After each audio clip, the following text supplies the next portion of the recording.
EPFO पूरे देश में विभिन्न जिलों में जो भी रीजनल ऑफिसर्स के जुरिडिक्शन में है वहां पर निधि आपके निकट एक आउटरीच प्रोग्राम होता है जो अवेयरनेस के लिए किया जाता है। और इसमें आज डीसी ऑफिस रामबन में पूरे रामबन जिले के जितने भी अधिकारी थे और प्राइवेट सेक्टर के लोग और खासकर एनएचआई, इरकॉन, एनएचआईडीसीएल के कॉन्ट्रैक्टर्स को यहाँ पे बुलाया गया था और शिक्षा विभाग के through majority of the private schools यहाँ आए थे। तो सीईओ साहब मौजूद थे और हमारे नोडल अफसर हैं एएलसी रामबन, उन्होंने इसको बड़े अच्छे से कोऑर्डिनेट किया।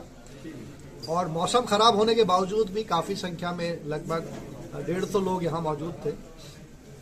ये जो है 3 स्कीम्स जो प्रोविडेंट फंड ईपीएफओ के थ्रू दे रहा है, एम्प्लॉयज़ पेंशन स्कीम 95 एक महत्वपूर्ण स्कीम है और employees deposit linked insurance scheme.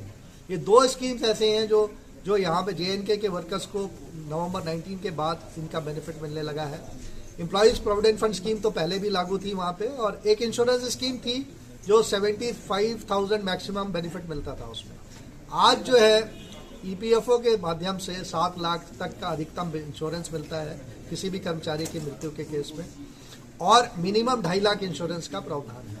EPS 95 के तहत कोई भी वर्कर यदि कार्यरत है, कार्य करते हुए उसकी मृत्यु हो जाती है तो उसको परिवार को जीवन पर्यंत पेंशन है। जैसे कि पंचाल गांव में जो वर्कर्स थे वो सरला प्रोजेक्ट्स के थ्रू कार्यरत थे, उनके परिवारों को यहाँ हम पेंशन दे रहे हैं। या कोई वर्कर डिसेबल हो जाता है तो उसे भी जीवन पर्यंत पेंशन का प्रावधान है।